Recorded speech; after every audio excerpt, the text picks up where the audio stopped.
Hello, everybody. Welcome to the UGASports Live podcast. My name is Radi Nabulsi. I'm joined by Dayne Young and Jim Donnan. Jim Donnan, the Hall of Famer, the former Georgia head coach. The only reason you're actually tuning in with us on a Tuesday at noon, and it's fine. We completely understand, and I wouldn't tune into us either. I'd only tune in to see the coach. It's the only reason we do the show, and so we're very thankful that he is here with us. Very busy day yesterday. You can see from my background, I came down to Orange Beach to meet my aunt down here. This is her place. Came down to get it ready for her and spent all day from like 7:30 on in here just dealing with news.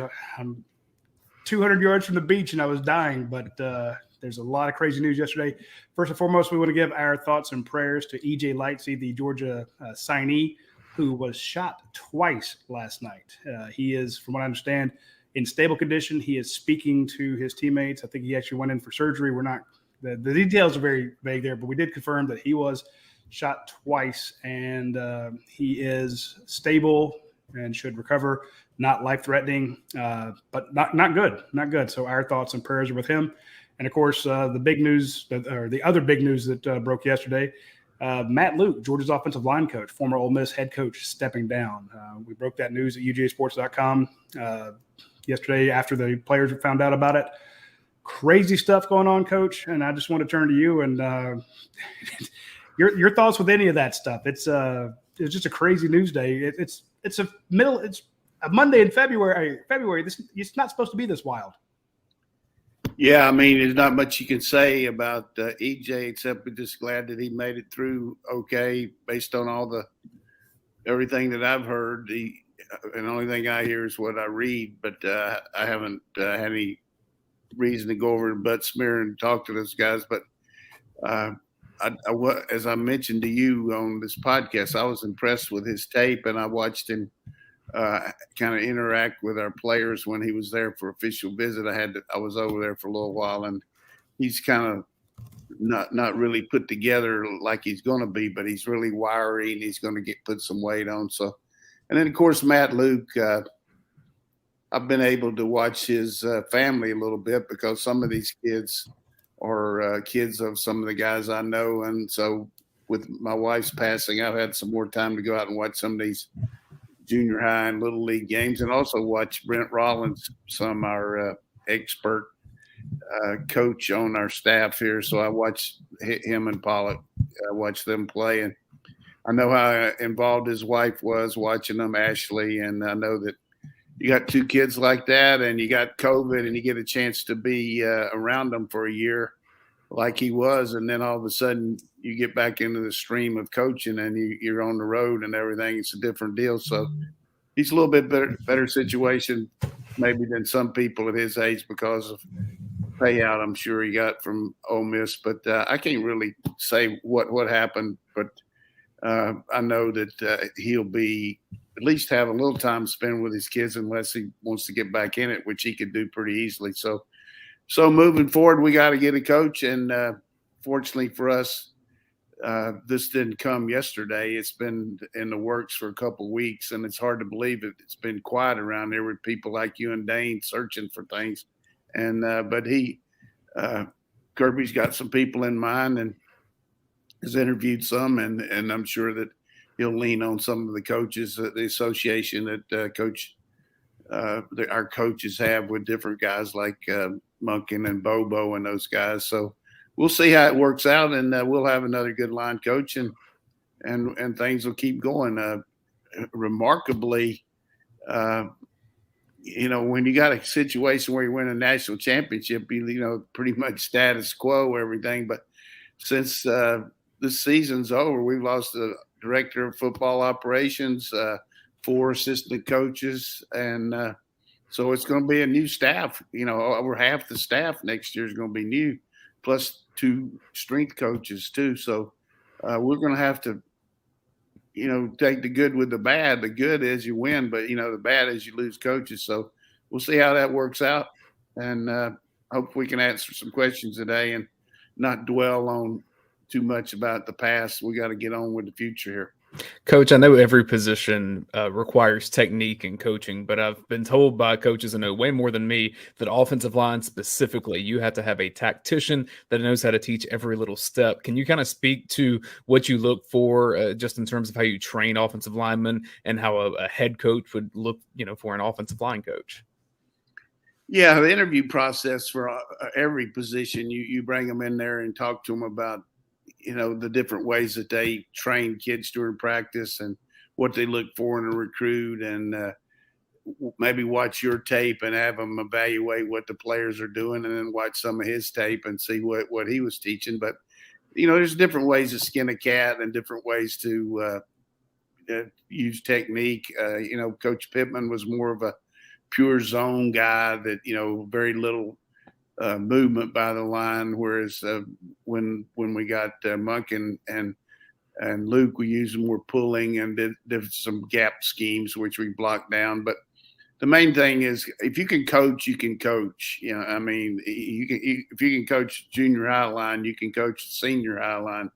You can coach if you get the right direction from somebody. And I think at this level, though, it's a little bit more extreme, and that you can be very selective because you're the national champion, and you got to look at who can come in and take the existing guys and develop the ones that are here and blend in with the staff. That's so important, because you're going to have to be a real Indian here and not a chief. You got Kirby as the head coach, and you got Monken, so you're going to have a guy that can follow orders and do things. But I would think that the first day that a guy takes over the O-line here and goes in that room, he's going to say, "Holy shit!" Just look at walk in there and see those guys, and so I feel like I got a chance here. I think I can probably handle it, but it's going to be a case of some making some moves there. You lost some guys, experience. You got some guys that really have a potential, and it's your job to get them in the lineup, and you take it from there. But it's definitely a coveted position. There's not many people in the country that have a better job than the O-line coach here at this place. That kind of brings up the question. I was looking at the scholarship roster based on scholarship numbers. Georgia has 21 offensive linemen currently. Is that all? Is that all? Yeah, that's all, exactly. So you got a first string, a second string, a third string, and a fourth string, and one guy out there going, "What about me?" On the fifth string. I'm sure there'll be some attrition. There has to be some attrition. Georgia's over on its numbers right now. You might lose a few guys, but you've got – that was going to be my question to you. You have that fantastic room of offensive linemen, those 4s and 5 stars across the board. We've seen Kirby's last 2 hires look to be great recruiters. Can he go with more of a known quantity guy who's just great at development, knowing that you have a staff full of alpha dog recruiters, or do you still need to go get a strong offensive line recruiter guy? Not to say that one guy can't be both, but which way do you lean more when you're trying to make a decision between 3 really good candidates? I can just say this, and I'm not trying to be a smart ass here, but I'm going to tell you this. If you're going to work for Kirby Smart, you better be able to recruit first. Fair enough. Yeah. And the point that I make, if you're a good recruiter, you can be a good coach, but you can't just coach these guys and recruit these guys during the season. Once you get them here, you got to continue to recruit them. You got to talk to them about their off the field issues. You got to help them with their grades, get them in the right place and do all that. So a good recruiter is one that finishes the deal. You start him out, but you finish the product and get him out of here. So I think too many people have a tendency to typecast. Well, he's a good coach, but he can't recruit, or he's a great recruiter, but he can't coach. And let me just tell you, if you can't recruit, you can't coach at a place like here or Clemson or Alabama or Ohio State, because look who you're going with. Look who your competition is, because Sure. You're going in the room against Nick Saban. You're going in the room against Dabo Swinney. So you better be able to go out and get players. So that's not even there's no way we would take a pro coach that's never recruited or take a guy that's a really good recruiter that's never coached on this level. You're not going to bring in a guy from Chippewa Valley Junior College, wherever that is. I don't even know, but you know what I mean? That's nothing against that, but you got to bring in a guy that has been to the dance, has been around, and what to expect. I never will forget Coach Switzer saying when Howard Snellenberger was hired at Oklahoma, Howard said, "Hey, I've never been around players like this." And certainly he was a little bit at Miami, but, he's just talking about in his coaching career. And Coach said, "Look, you're probably right in a lot of ways, but just remember, you're going to play against Nebraska. You're going to play against Texas. They got players like this too, So that's the thing here. Our guys know the coaches we got here. That's why you get a guy like BMAC. He's been here. He knows what's expected here, and you can't come in second when you recruit here. You can't. If you come in second a lot, you're not going to be here very long because you got to finish the deal. And of course, Kirby's going to help a lot, but I'm just going to tell you right now, our recruiting staff right now, when you think about Will Muschamp, Kirby Smart, and Mike Bobo in the state of Georgia, along with the master, Dale McGee, I just don't see us losing a lot of players in Georgia anymore. I mean, we might lose a couple, but those guys got such good ties with the high school coaches, and it's going to be hard for somebody to beat us on a kid in Georgia. Coach, when I've asked around about the offensive line, and specifically yesterday, but really even in the months before, I kept hearing the name Eddie Gordon, that this guy behind the scenes is an unsung hero for the team in both recruiting when guys come to campus, but then also in some of the coaching too. I know he's a younger guy. I know he was a GA, now turned into quality control, but is that a name that you see and hear valued often like I have? Yeah, I think he's a rising guy. I mean, he really does a lot of things behind the scene, and I can see him eventually being a major college O-line coach. But I think at this point, unless, there's just not anybody on the level of a Luke or a Pittman out there that we can get, I mean, I would feel comfortable with him coaching our O-line. He knows what to do. He knows our system. But at the same time, you can look at this. I mean, the guy was making $900,000. And that's probably his second or third highest O-line coach in the country. So the budget's not going to be an issue to get a guy. And I just feel like we'll probably it'd be good if we can keep Eddie one more year and then get him out there. And then some of these guys Kirby brings back. That's the way he does things. We got a question from Low Elo Joe says, how will losing Matt Luke affect Manning's recruitment? Arch Manning, the number one player in the country for next year, top quarterback. The Luke family is close to the Mannings. They know him pretty well especially when he was at Ole Miss. And Coach, you want to take a shot at that one? Yeah, I'll take a shot. You recruit quarterbacks. Yeah, I'll take a shot at it just because I like to bust it up. I mean, it'll be a drama. It'll be for 2 or 3 weeks here. It's going to be a drama as the world turns. What are we going to do? Matt Luke was so tight with him. What's Arch going to do now? What's he going to do? Hey, he's going to look at where he can go and play. Not one coach or one person is going to make the difference. It's going to be the overall situation itself. And certainly Matt got us in there a little earlier than maybe we would have because he had an existing relationship. And at that point, because COVID, you couldn't do anything. So he was able to – he already knew Cooper and everything. But I just don't think that's going to be a negative in any way. I mean, it might be a little bit of a fallback, but he knows who the head coach is. He knows who the quarterback coach is, and that's who you deal with. And I think the system itself is going to help us too, but Alabama's system is going to help them.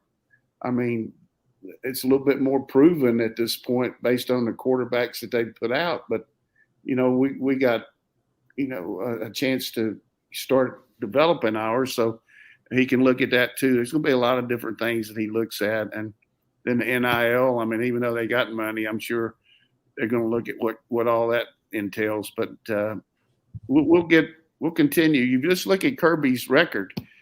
in spite of all the things that have happened, and not all of it was good as far as quarterbacks here leaving and everything, he's been able to seal the deal on some pretty damn good quarterbacks. That he has. One last point that I have on that, Luke, and we've made this point with the head coaches, right? That every Georgia head coach since 1964 currently lives in Athens, which is just insane and says a lot about the area and the draw that it is a great place to live. And now you have assistant coaches starting to do the same thing where they're just hanging out in Athens. And if Matt Luke's staying here, that says a lot about this community because he's lived in some other good places too. Sure, that's a good point. I mean, I don't know that it's been ascertained that he's going to stay here, but I know part of the deal is he's going to stay with his family more. So we'll see how that works out. It's the food in Athens. We can't get rid of these coaches. They won't go away. They stick around for the food. Yeah, that's good.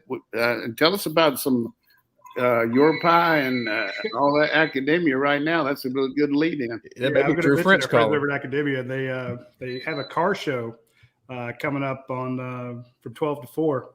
Need to check that out. Sunday, March 6th. You go to the parking lot out there, you see all these classic cars. They look phenomenal, and you can get great beer, great food out there. The kitchen at Academia Brew Company is second to none. It's a fantastic restaurant, but they also have this huge brewing company, on the backside of it. You can watch them can up all the beers and put them into growlers and stuff like that. And then you can do the flights where you try 4 different beers. Fantastic beer out there. I had dinner with a young guy who recently did the Athens beer tour where you go around to all the different breweries and they give you a little certificate saying that you stopped by Creature Comforts and Southern Brewing Company and Academia Brewing Company. I'm like, that's in my own town. I didn't know that existed. So now I want to do the 6 brewery beer tour. I need to do that myself. But they're one of them. And I can tell you, nobody has better food than those guys do. So if you're looking for great food and you wonder why I can't get rid of all these coaches that stick around, it's because of places like Academia Brewing Company where you can go get great beer, watch games, and have fantastic food, And this Sunday, March 6th, go to a car show. So you can't miss that.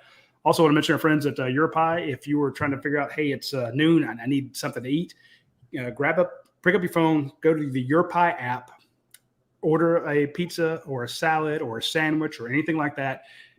Close to you, you can have it delivered. You can go pick it up, have it bring it out to your car. You can just set up and then walk in and it'll be ready for you. You customize it. You start out with the crust. You start out with the sauces. You start out with the cheese. How many different toppings you want. No extra cost for. You can get them all if you want. It's not going to cost you another $1.75 each time you put a new topping on there. You load it up, have it prepared so that when you show up, it's piping hot, ready to go. Or you can just walk into any of the Europies. Now, the reason I mentioned it today is because every time you use the app on Tuesday, you get double the points. So they have like a frequent flyer component to their app. You get points for everything you order on the app. And on Tuesday, you get double points. So go ahead and get the double points so that you get the free pizzas, the free gelatos, the free salads, the free breadsticks, all that stuff really, really quickly. So hit them up when you get a chance. Hey, I want to just take one of the reasons I hope people listen and watch this is once in a while I'll give something that's kind of different than maybe some of you two guys could talk about. But yesterday I had a chance to go over to the new area of the building and just walk through that on my way up to go to the training room to get a little treatment. But I'm just going to tell you now, Taj Mahal with a capital T and a capital M. You walk through that. We've already seen the other part, but these meeting rooms that these guys go, I'm just worried about them going to sleep. Let me just tell you that it was online. Everybody saw the players walking in the big meeting room, and right. Kirby said that ain't bad meeting room or something, kind of funny. But the individual meeting rooms and the video available there and all, just really whoever developed that, just give them a lot of credit for it's a recruiting plus, but it's a good thing for the kids. And then they're going to have the cafeteria, which is going to be open here in another week or so, and the whole place will be finished. But I was definitely floored by it because I had no idea that it would be that majestic on top of just being functional. Then the other thing was I had a chance to see a couple of these younger freshmen in person. First one was Walker from Salisbury. Wow. I'm just talking about wow. I mean, just really good kid, the way he talks, the way he handles himself, but just looks like 234 right now and just really looks good. I'm talking about big time good. And I was impressed with him, and I had a chance to meet Gunnar Stockton for the first time. He's very affable, good personality, and just talked to him a little bit about his dad, who I coached against him when he was playing for Georgia Southern. And I said, hey, it all worked out for you. You committed to South Carolina, Muschamp leaves. You go up and you commit to Georgia, and now Bobo's over here. You got all three of them here. It all worked out good. So he was kidding about that. So it worked out good. And so just a little bit of stuff there that I can tell you that the old coach did yesterday that maybe people will like. So I don't know if they like it or not, but I'm going to tell you what, it made me feel very good about meeting those two kids. And when I get a chance to meet them and talk to them, I'll tell you a little bit about them on the show. And it's good to drop. Well, you're right. I did going back to last year's recruiting class. I talked to a ton of kids in that class, and the favorite interview from our readers was the one I did with Jalen Walker, where right after he committed, entire auditorium full of people, and you just see how big they were in that community and how excited they were when he announced. I had to wait in the meet and greet line for about half an hour to get to him because there's so many well-wishers, wishing, telling him congratulations. But he made time for me, gave me about a 7-minute interview, and it was one of the best interviews I've ever done. He made me look good. I would ask a stupid question like I normally do, and he would actually give me a very intelligent, very articulate answer that just showed how much he knows football, how excited he was about playing at the University of Georgia, how meticulous he was in his decision-making. And that is a kid. He's going to be an absolute fan favorite. So when we figure out what the jersey numbers are, get that Jalen Walker jersey because that is going to be a beat the rush, in other words. So I like him. And went to see Gunnar Stockton a bunch of times. And every time I went to see him coach, he would score 7 or 8 touchdowns. But you're never going to get those talk to them because they don't get interviewed until this is true. That's why I'll tell people go ahead and get your interview. Order your jersey now so that when they do talk in 2 years, you'll be prepared. Yeah, another guy that I talked to a little bit yesterday that looked good, that really has developed, and I hope he's going to play. He's going to need to. Is Waltower. He really looked good. And 285. Really? I always ask them how much they weigh, just to set the standard. It's not like asking a woman how much you weigh. You ask a football player how much he weighs, and they're pretty good about it. So he looked good too. Tramel was so skinny when he came to Georgia, and they said, yeah, he's a defensive lineman. I'm like, in what universe? But that guy has continued to stay and grind, and is I hope he has a Devontae Wyatt type season. I really do. Yeah, he could do that. Coach, I wanted to ask you about in the videos that we've seen from athletics in the early practices that they do or the walkthroughs of working out, you see the guys and I think it's catapult that it says on there across their chest and it like goes over their shoulders and around their chest. Do you know what that is? Because I've seen some people ask about that and say that's a newer thing. Yeah, that's just a GPS system that the players are getting checked out, and it's on your inside that catapult, and they go straight. Catapult's the name of the I guess what do you call that software that we use for all the different things for what to watch the video and everything. So it goes right into that system, and they keep up with their the way they're performing in the off season. And most of the things they do agility wise are skill specific, where they're like receivers might be running around cones, but those cones are set at 15 yards or depending on the routes and stuff, but you can't use a ball. And so they do a lot of skill specific stuff like that, and O-line doing shuffle drills and things like that. But the catapult's just to keep the coaches to understand that what their optimum levels are. And for instance, when we played in the national championship game, the week before the game, Kirby had all these players' averages for the year what their max was at what point, what their max. And let's just say, Dayne, you're a left guard and Roddy, you're a center. Say, you see this right here? This is what we need from you the whole game. This is what we need for us to win. And it had the whole season average there and said, that's not just going to happen because we're going to the game, I mean, you're going to have to be ready to do that. And I thought it was a great motivating factor to put that up there in front of everybody and let them know anything less than this is not going to be enough. Well, the other thing, I would think that in spring, like these older guys that feel pretty good about their spots, like you really can't loaf around because that means on the spreadsheet, it's going to show a bad number. Right. Well, the only thing I will say, and that was a good statement. The only thing I'm saying, if you loaf around out there, your ass is history. I mean, that it's just, and I'm sure we got good. Everybody does. Everybody around's got good off-season programs and makes them push and everything. But in the old days, a guy could get by maybe a little bit because you didn't have as many coaches. You didn't have this GPS system, and he might be able to slough it off a little bit, and you wouldn't see it, but. You got a camera on them. You got the GPS on them. You got several coaches at each position on them. And you better play to your best every day out there. And that's good. That's what you want. That average isn't good enough. I remember when we found out that they were filming every rep years and years ago.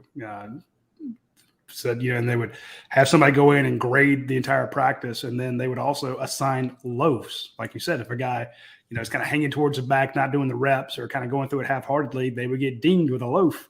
And then after practice, they had to go run for those loafs. It's like now you get that tattletale strapped to your chest. So you got the cameras and, like this coach says, a ton of coaches watching you.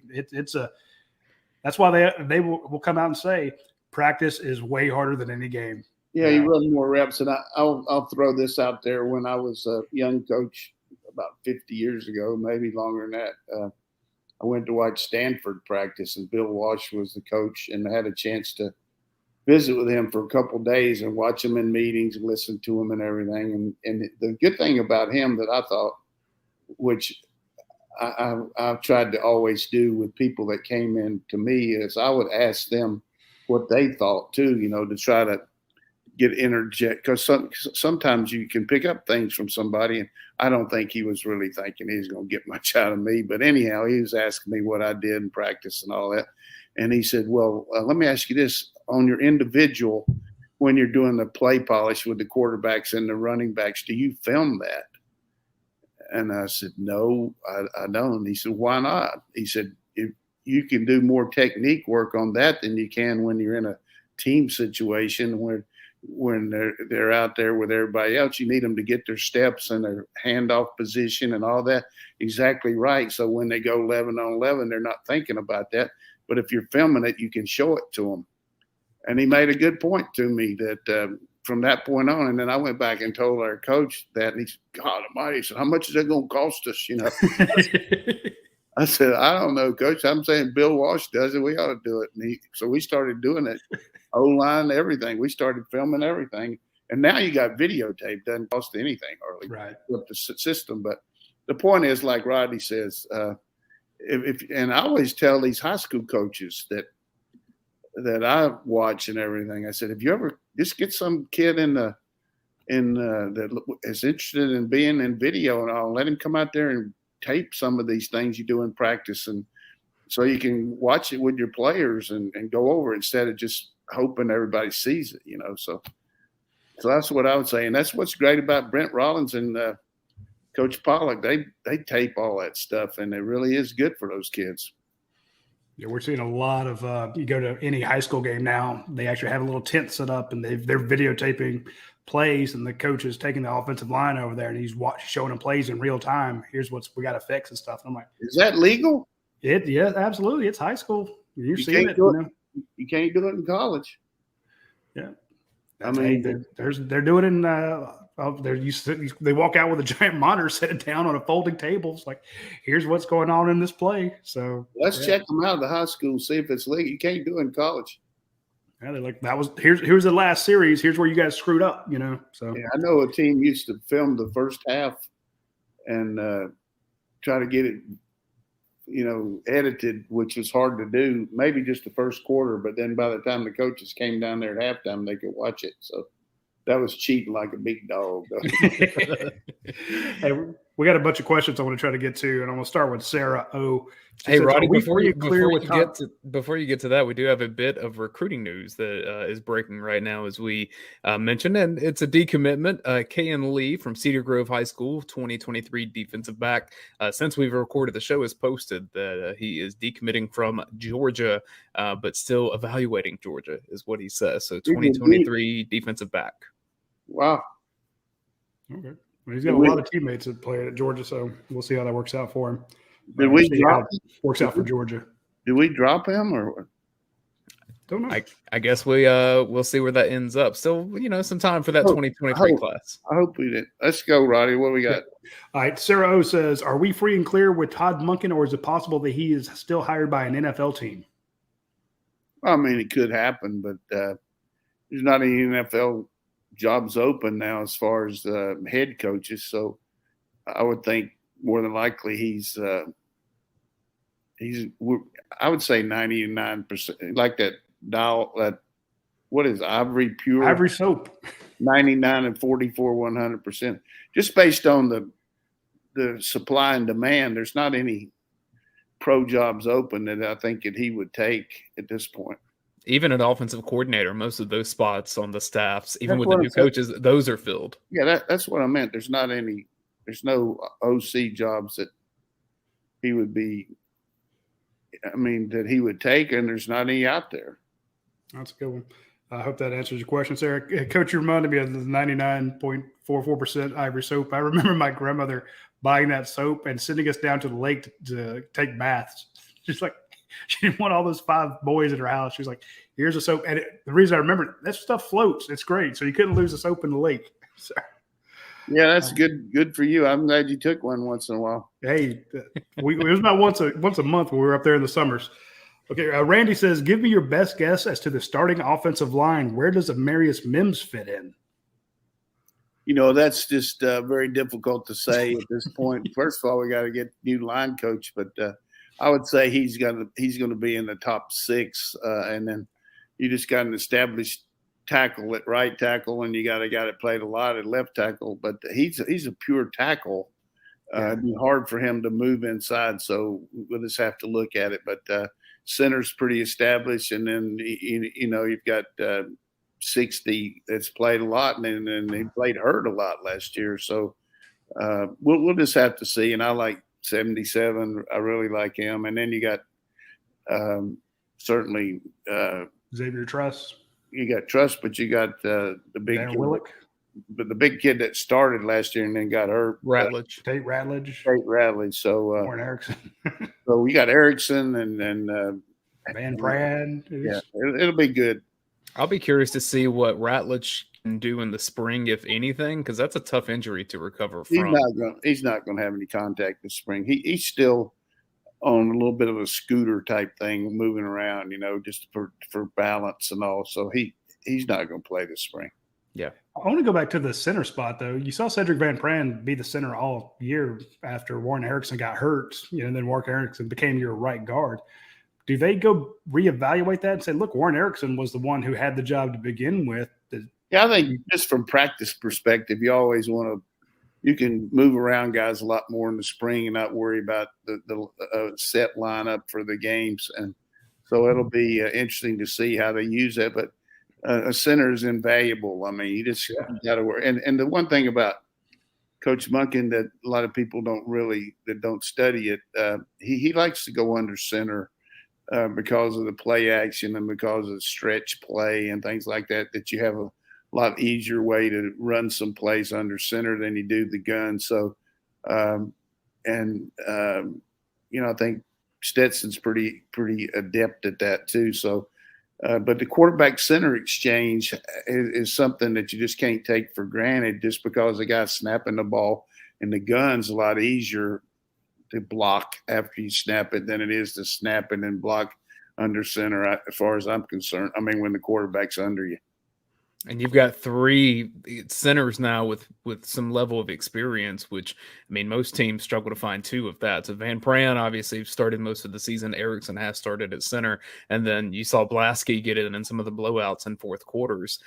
So I think Georgia's going to have some decisions to make on who's going to be the number 2 center. Do you get those guys involved in special teams in some way? Yeah, that's true. But like Roddy said, maybe Erickson – he won the job before, and then he broke his hand. So they'll have a little competition there. And I think Drew Bobo is a guy that they could look at center. And then there's one other guy the one from Grayson's played center some too, hasn't he? Scruggs, yes, sir. So I'm just thinking about because you basically have to replace that left side, but Broderick Jones takes your spot, has that left tackle thing kind of locked up. But I thought Randy's question about where do you put Amarius Mims? I mean, do you move a Warren McClendon who's played 2 years at right tackle? Does he move inside to get a Mims on the field? Randy, we don't know, but it's going to be fun to watch. Yeah, the thing about Mims is he's just so overpowering physical look. But the one thing that I always like, as much as you hate to lose a guy, when you bring somebody new in, they don't have any built-in things about what a guy can't do and what he can do. He's going to be completely fresh as far as what the decision is going to be. So that'll be good for all these guys that aren't starters. And then the guys that are, if they reinforce themselves and win the job, that means they're that much better and they deserve it. So it'll be – and I think Coach Luke would have had an open mind on it. But I think last year, talking real fast about it, it was just a case of us – making sure that we can limit the mistakes and do as much as we could to, our defense was playing great and don't beat yourself on offense type deal. Whereas this year, I think our offense is going to be very explosive and our offensive line will be a little more cohesive, hopefully with not near as many injuries. Just from a communication standpoint across the line, one of the things I was told last year was having someone with Justin Schaefer's experience was really helpful when all of a sudden Cedric Van Prance beside him with not quite as much experience. He was able to help out and say, here's what I see here. Here's what we would have done here. Jamari Salyer also had that experience. And so if you wind up with Jones and Mims at the tackles, both guys that are pretty inexperienced in college, Jones did play 4 games at the end of the year. I think if you can have some more experience at guard, you'd probably feel better about that. True.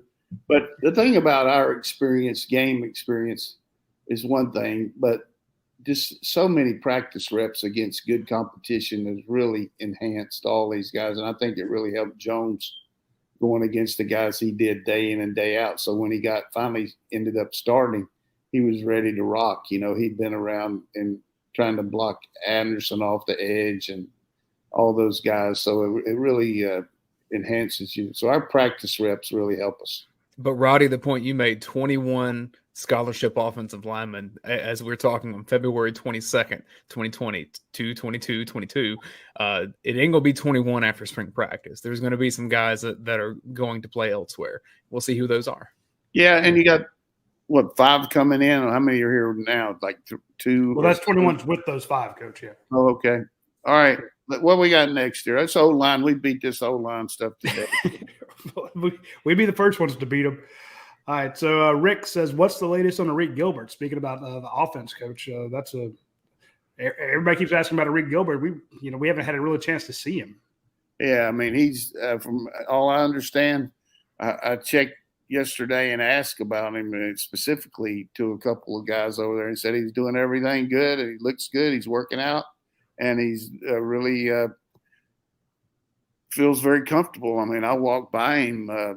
He was down the hall. I saw him. And, you can't help but miss the guy. You can't miss the guy. I mean, if you're walking and saw everybody on our team and walking there, you'd probably see him just because he just stands out. He's just such a stallion.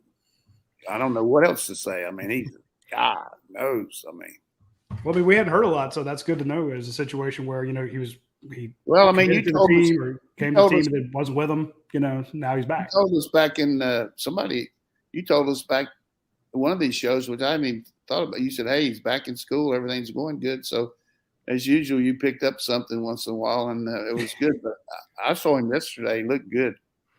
And Well, having him back on campus is a big deal. He was in online classes in the fall as he was dealing with his stuff off the field. So having him back, getting in that culture. I mean, this is a guy that Roddy, 10 months, if he does 10 months right, he'll make a ton of money in the draft next year. Like it's quite the opportunity. Here's the other thing about him that was good was he went through the whole summer and really had some good interaction with the players. And there's nothing like being around the guys and winning their favor, so to speak. I mean, the fact that, hey, you coming in here new, you got a big star on your chest because you're the top freshman tight end in the country or receiver, and everybody, is looking to find something wrong with you. I mean, some of the cynics, so to speak, everybody's, and he really made a good imprint on the players, the way he worked. And I watched him on the 7-on-7 and just goal line freak, man. I mean, you think about him down there on the goal line, as good as Stetson throws the ball to Bowers and Washington down there. I mean, you got him on one side and those two on the other. I mean, going to make some people have a hard time preparing for us. I love it. I did know one guy that was throwing to him on their free time, if you will. Heard Gunnar Stockton was throwing to him. So that's two guys that you mentioned him earlier in the show. So Gunnar throwing to Reed Gilbert, got to like that potential for down the road. We got some other Coach had mentioned that whoever the offensive line coach that comes in is going to look around that room and just kind of, whoa, look at the opportunities I have. Brian McClendon has that same thing. If you look around, you're like, oh, there's the potential with Gilbert. I've seen what McConkey can do. A.D. Mitchell just caught the game-winning touchdown in the national championship. I think McClendon's going to look around and be very happy with the tools he has. Yeah, I think our receivers are at this point underrated, and you add some of the guys that were hurt, like Kieris Jackson and also Blaylock. We'll be good at and bringing Arian Smith coming back. I mean, every time Arian Smith played, he's healthy. He made a big play last year. So he's not one of those guys that I say just injury prone. I think he's kind of snake bit on both those injuries. So hopefully he'll get back there and give us a big, deep threat. And this new kid coming in from Florida is pretty fast too. Speaking of fast, I want to mention our friends over at Dead Soxy. They are fast when it comes to keeping up with whatever holidays coming up. So they did a great job with the items that you could get for Valentine's Day. Of course, they had a great Christmas special. Right now, they even have a new special on for Mardi Gras. They have Mardi Gras socks. And I'm here in Orange Beach, Alabama, very close to Mobile. Mobile has a huge Mardi Gras parade. There will actually be a parade here in Orange Beach for Mardi Gras. These people take it seriously. It's not just a New Orleans thing. And you go into the local grocery store and there's tons of king cakes everywhere. They even have T-shirts you can buy or collared shirts with the green and yellow and purple. Well, there is a 3-pack bundle of Mardi Gras socks. They're very popular from our friends at Dead Socks. And, of course, they will all be the True Stay Technology socks with the incredibly comfortable feel with the great yarn they use on these. They're very, very snazzy looking, very sharp. I'm going to have to get them to send me some of these. I'm like, look, guys, these Mardi Gras socks are pretty badass. So get the 3-pack bundle and get some other socks. Of course, they have the Georgia socks. They have the red and black, and the silver socks for you if you have a Georgia fan in your life, or if you're watching this show and you are a Georgia fan, or if you have a friend who's a LSU fan or an Ole Miss fan or a Alabama fan, you can hook them up with these great socks with the True Stay technology, the most comfortable socks you ever wear. I guarantee it. You'll love them. So they're very, very on the ball over there at Dead Socks. We really appreciate them being a sponsor. Speaking of sponsors, there's our friends at Athens Ford. They sponsor not only this show, they sponsor our website, they sponsor our watch-along show. Athens Ford is the vehicle that makes UGASports go. Without them, I probably wouldn't have half of our staffers. So we use their sponsorship to pay for guys like Dayne. So it's worth it to have him around. So we appreciate our friends at Athens Ford. But I want you to go to the website and you can actually custom order your next Ford. There's a window that pops up there. You can request an appointment to begin your custom order. So if you want to get one of those Broncos and you want to trick it out with all the different racks and lights and chrome packages and all that stuff, you can do that at Athens Ford. and they actually have vehicles. A lot of places do not. So if you are looking for a new vehicle or a pre-owned vehicle, of course, everything you get out there, if it's new or pre-owned under 80,000 miles, will have a lifetime powertrain warranty. You can't get that at every Ford dealership. So when I mentioned it, people go, oh, well, yeah, Roddy said I could get the lifetime powertrain warranty at a Ford dealership. No, it's the Athens Ford dealership. You have to get to the one in Athens, not close to Athens, in Athens, out there at the on Atlanta Highway, close to Sam's. So swing by that one, get the lifetime powertrain warranty, and actually walk around the lot and see vehicles. I mean, yes, you can do the custom order and have one delivered to you. But if you actually just want to go out there today and see hundreds of vehicles, you're going to have that opportunity at Athens Ford, and you are not going to have that at a ton of other dealerships in town. So be sure you swing by our friends at Athens Ford. They will take care of you, and it will be a great buying experience. I also guarantee that. Hey, Roddy, you had mentioned with Dead Soxy all the different fan bases that they serve. This was trending on Twitter yesterday because Mississippi State is one of the Dead Soxy fan bases that they have, the Mississippi State Sox. Check out, this is a bedroom that someone had just with like Mississippi State stuff like everywhere. And I'm trying to find a way to get Mike Leach to go there and do like a cameo or something. Because I've seen Georgia rooms like this where every single thing in the room is Georgia branded. And this was probably among the most cluttered I've seen. But Coach, we need to get your basement tricked out like this. That's strong. That's good, Mike Leach. But I'll tell you one quick story about the Mardi Gras down there. Right after I finished coaching here, Mike Gottfried asked me to come down and to that Mardi Gras parade and everything that they have in Mobile. And for lunch that day, he said, I want you to come over here and meet this commissioner of the Conference USA. His name's Mike Slav, and just kind of pump him up and talk to him about, I mean, he was like I was somebody and Mike Slav wasn't. Really, Mike Slav was really good. NCAA background as far as doing stuff with he was a lawyer and he challenged NCAA on things. But anyhow, I had a nice visit with him. He was just very affable and everything. So after it was over, Mike said, look, I need you to ride in this parade tonight. We need some people and celebrities. He said, how about riding in the parade? We'll just have a float with your name on it. You and Mary can throw out the beads and everything. I said, hey, okay. I think I might have told you the story before, but I'm going to tell you anyhow. But the Mike Slav thing. Really, you told me this one. So we go over there and we're looking for our float and all, looking for Jim Donnan. Well, we can't find one. Well, they forgot to fix a nameplate for Jim Donnan, which was okay for me. So I was glad. I said, okay, Mike, we'll just go back to the hotel. He said, oh, no. I said, get on this float here. He said, you'll be all right. So we get on this float, and the name of the guy on the side of it was Walter Williams. And the reason I can remember it is that's where I went to high school, Walter Williams High School in Burlington, North Carolina. And I was telling Mary, so this is unbelievable. I'm riding in a damn float down here in the Mardi Gras parade Mobile in a Walter Williams float, So we didn't think about it, but the whole time, like 5 miles, everybody's yelling, hey, Walter. Hey, Walter. So I'm waving back to him. I was Walter Williams for 5 miles. It was awesome. I was throwing the beads out. I said, good God, I needed this a couple of times after we lost the game. They thought I was Walter Williams or something.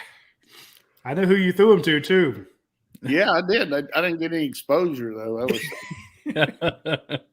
was told the Mobile one is the more it's just kind of X-rated in New Orleans. It's more PG-17 in Mobile. And here it's like G-rated in Orange Beach. Mary, and the reason Mary had a good time, she was laughing the whole time, calling me Walter. I said, you're Mrs. Williams tonight, Love it. All right, let me hit up some of these other questions here before we end our show. Kyle says, question for Coach. We know you've been a mentor for Kirby Smart, but who is your mentor?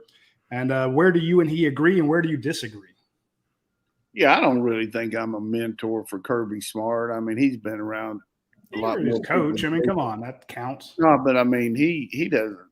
I think that's a false thing there. I do very little on that, but I do know that I always looked up to my coach in college, Earl Edwards, just because he was my coach. He's the guy that coached me. And then I really had a lot of respect for Coach Switzer just because how much he delegated and let me do, and gave me the big break in my career from the standpoint of just being very genuine to me and my family, and still is. So I would say those two people really would be the ones that I'd look up to the most. Okay. Larry says, who should we, and he texted me this question. Larry says, who should we be looking for at the next great inside linebacker at UGA? I'd say Jalen Walsh, that Walker kid. As far as freshmen, as far as the other guys, I mean, all those young guys are going to be good. They're all going to step up and play. Yeah, they're good, fast guys, and really, like we talked about a couple shows ago, it's just a wide open spaces game now. You're not playing in a phone booth, and I think all those young linebackers are going to be good. Whether we'll have anybody like Nakobe Dean remains to be seen. Just in terms of athleticism, I think Smile Munden has a shot and he's got the opportunity this year. But like you said, Coach, some of these younger guys coming in, if you're not performing immediately, you're going to have some pressure nipping at your heels. Yeah, and Washington, same way. The kid from C.J. Washington, good-looking kid too. He'll jump in there.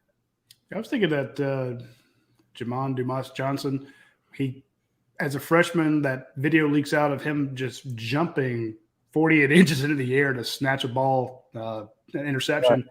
And then he had that interception and last season.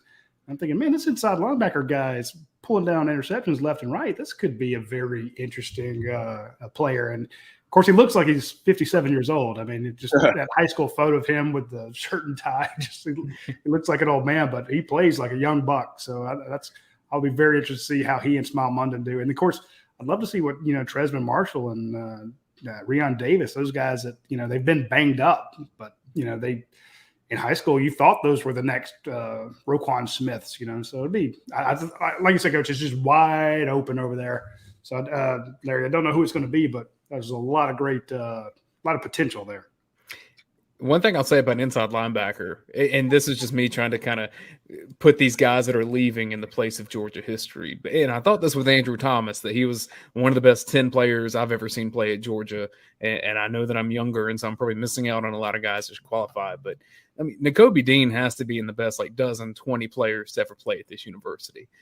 He was just so good and instrumental in that title, and coming from a small town of Mississippi, believing in Georgia, that was big for Kirby Smart at that time. And I think that his place in history is only going to elevate kind of the further we get away from Georgia's national championship.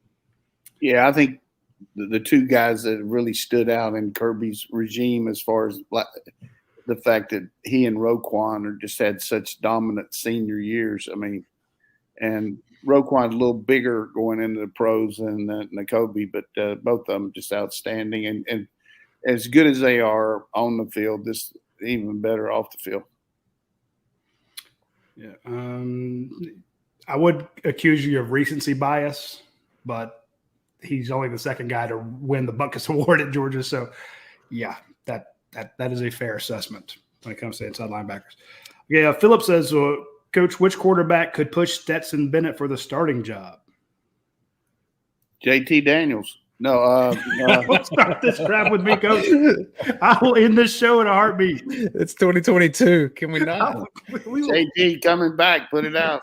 I'll stop this show right there. No. I'll turn the show around. I think all of them will have their chance to show what they can do, but I feel very certain that he's established as a quarterback, at least for now, unless these other guys make a quantum leap. So, but, I like Beck. I like Vandegrift. I haven't seen enough Stockton yet in person, but I did see him one time. But we got a good quarterback room there.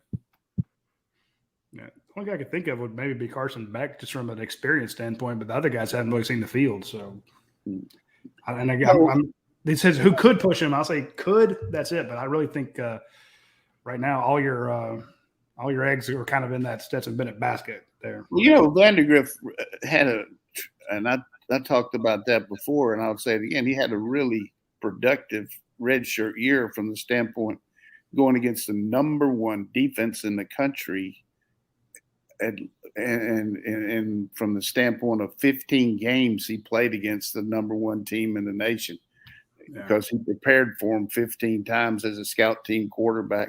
So, and you add a number of reps he had, so he actually had 30 games against them every, from the standpoint of what he did every practice. So he probably had as much experience as a guy on a very average team playing quarterback in real games. So I feel like Vandegrift's knowledge of the system is a lot better. And you saw the leap that Beck made from the spring where he just was there and trying to find it. And then how much better he looked in fall camp, almost to the point that he was going to be the starter when JT went down.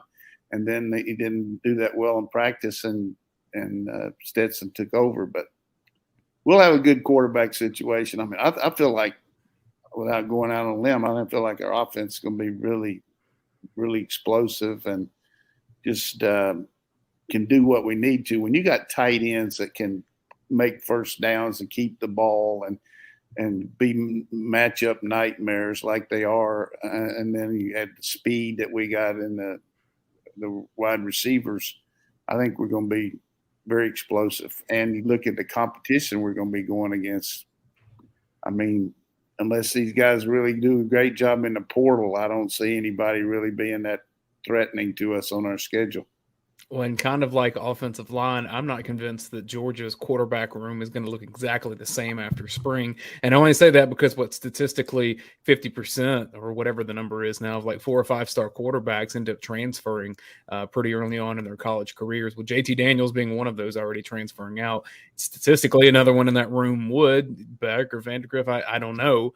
Maybe they all stay and hang out and you have a really deep roster. But I wouldn't be surprised if one of those guys left. That's a good point. But the situation for a quarterback, when you look at your situation individually, you got to project where you're going to be and at what point. Do you want to go down a level and maybe not play in this the big show like this, or be the backup here and know you got 3 more years or something like that? So, I mean, there's a lot to be said about a lot of different things, but I think a lot of it will have to do with how well they do in the spring, and if they do good enough to make them feel like that they can be a projected starter, which that's what you are if you're number 2, because you're 1 play away from the guy getting hurt. So that's the way they'll probably look at it. When I look at a guy that you mentioned, Vandegrift, going against the number 1 defense all year long, I can see where that helps him, but at the same time, doesn't he have to basically kind of prepare a new offense each week? How much does that keep him from learning Georgia's offense? Well, it would if we didn't do what we do every day in practice, which I commend Kirby for it, but I'd have a hard time doing it, getting ready for a game. When we go 1 versus 2 or 2 versus 1, when we do teamwork, you know what I'm saying? Mm-hmm. Not scout team, just like we try to just keep the good competition up. But he always lets the threes get 4 or 5 plays against each other where they're running our offense and our defense, because they aren't getting ready to do that. They're actually running scout team things. But gotcha. Another good way of him coaching in threes. And then when we play, we get ready for the bowl games, or as we played this year, the playoffs, then they'll keep the threes out and let them do a little bit more work. And it's kind of like a spring practice. So our threes have had actually 2 spring practices here.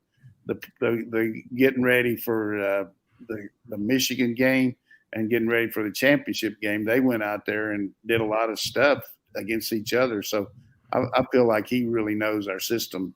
And plus, he meets with the quarterbacks every day. He met with them every day. So. Okay, did not realize that. Well, here's the other thing. You're going to have Todd Monken, Buster Faulkner, Mike Bobo, Montgomery Van Gorder, whoever. We're going to have 5 guys walking around with those quarterbacks. So, I mean. each guy has his own quarterback, coach. Right. So, we're going to have plenty of help there. That becomes the new competition. Buster Faulkner gets his and Mike Bobo gets his, and they see what they can do.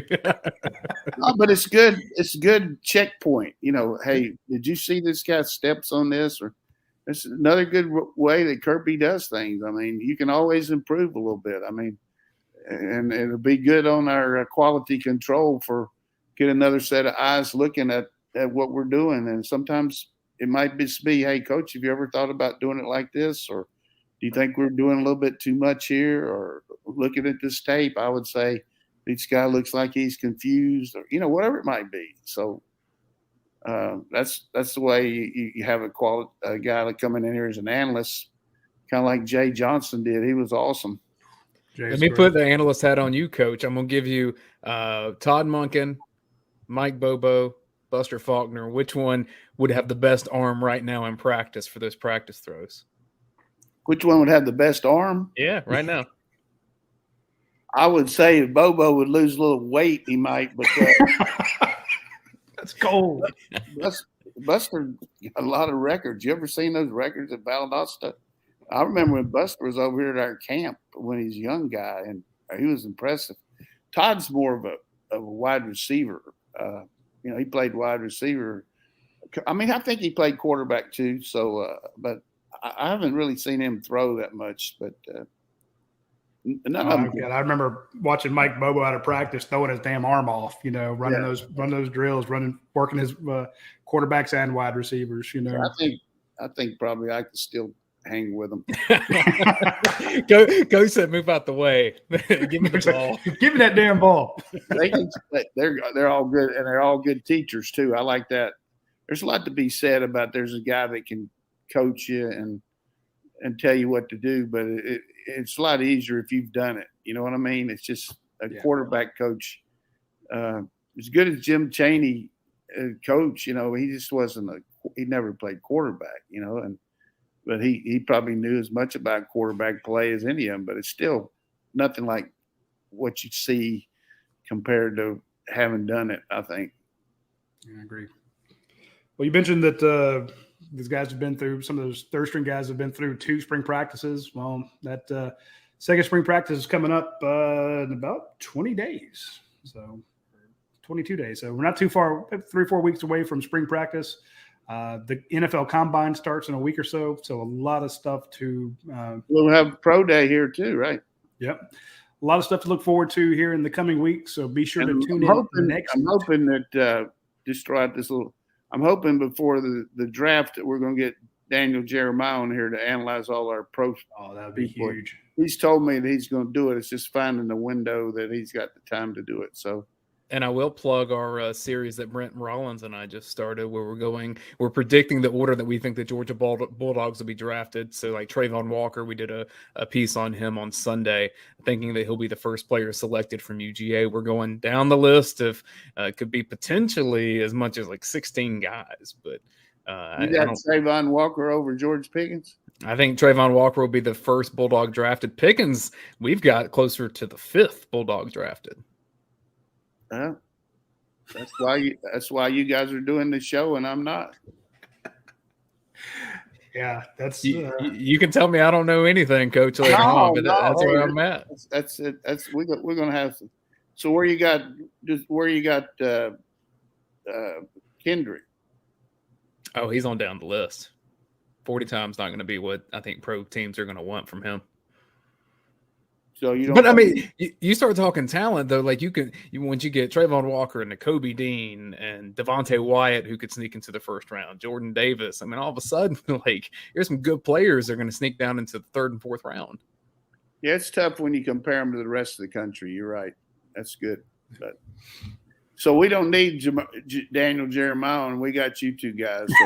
So we definitely need Daniel Jeremiah. Please get him on. Hey, and we never have too much analysis. I also want to give a shout out to our draft tracker guru and Patrick Garvin. Patrick does a great job keeping up with all the different drafts, the mock drafts out there, and he'll have a mock draft tracker update here in the coming days, so you can see where everybody's projected to go. When's that coming out? We got our experts who can figure it out for you too. All right, that's it for this week's show. We appreciate everybody tuning in. Be sure to check with us next Tuesday at noon, and we look forward to talking to you then. On behalf of Jim Donnan and Dayne Young, I'm Radi Nabulsi saying thank you, and we'll see you next week.